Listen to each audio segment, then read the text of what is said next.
कल सभा भी हुई है, इसलिए बहुत अच्छा ही तरीके से ये जीतेंगे, मैं कहना चाहूँगा, आपको अनुमान है। तो वो जो स्थानीय जनता है उनके अंतिम अब तो शायद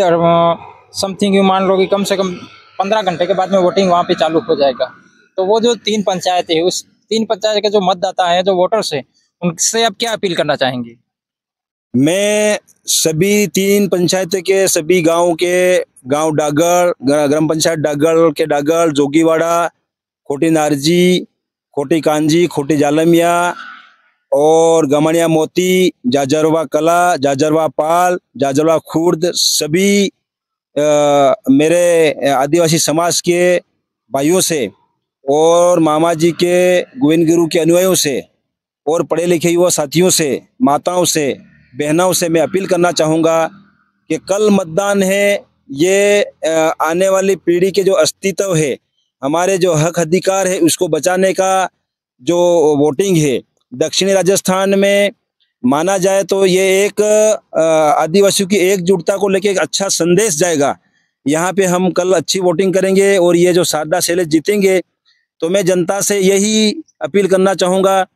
कि आप हमेशा के लिए धरती पुत्र रहो, धर्म के प्रति रहे हो, आदिवासी समाज हो, तो कल सबको मतदान केंद्र पे जाना है, शांति से जाना है और तरीके से भारत आदिवासी पार्टी को, भारतीय के समर्थन में मतदान करना है और शारदा शैलेश जी को जिताना है। यही मैं मेरी ओर से और मेरे संभाग की ओर से यही मैं अपील करना चाहूँगा आपसे को बहुत अच्छी तरीके से आप मतदान करें और मतदान करना हमारा अधिकार है, यही कहना चाहूँगा। हमारे साथ में भारत आदिवासी पार्टी के कार्यकर्ता भी हैं, वारजी भाई, तो उनसे भी हम बातचीत करेंगे और उनसे जानना चाहेंगे कि वो जो उस पंचायतों की जो मतदाता है उनको क्या कहना चाहेंगे। सबसे पहले तो आपके चैनल को जोहार। मैं ये कहना चाहता हूँ कि हमारे जो झंझरवा पंचायत है, डागड़ पंचायत है, खोटी नारजी से 2 हाथ जोड़कर निवेदन करना चाहता हूँ और इस बात को कहना चाहूँगा, जितने भी पढ़े लिखे युवा है, जवान साथी है, बुजुर्ग है, अपने हक और अधिकार के लिए हमारे जो भारत आदिवासी पार्टी के उम्मीदवार वार्ड नंबर 10 के शारदा शैलेश कटारा को अधिक से अधिक मत दे करके उन्हें विजय बनाएं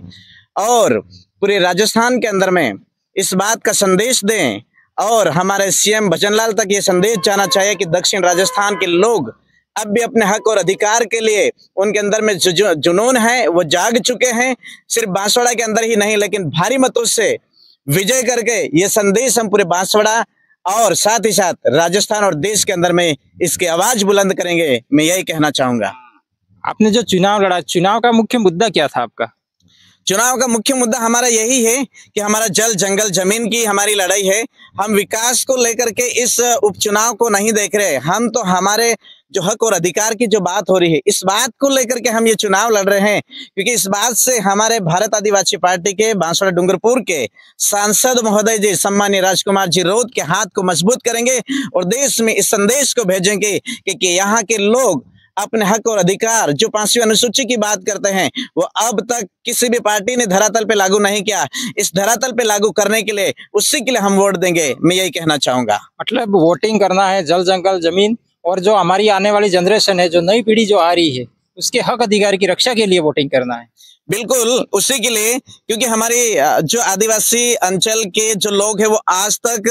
अनभिज्ञ है इन चीजों को लेकर के। तो हम ये वोट दे करके इस बात का संदेश हम दे रहे हैं कि हम हमारे हक और अधिकार के लिए ये वोटिंग कर रहे हैं। यही संदेश जाएगा ताकि देश के अंदर में इस बात का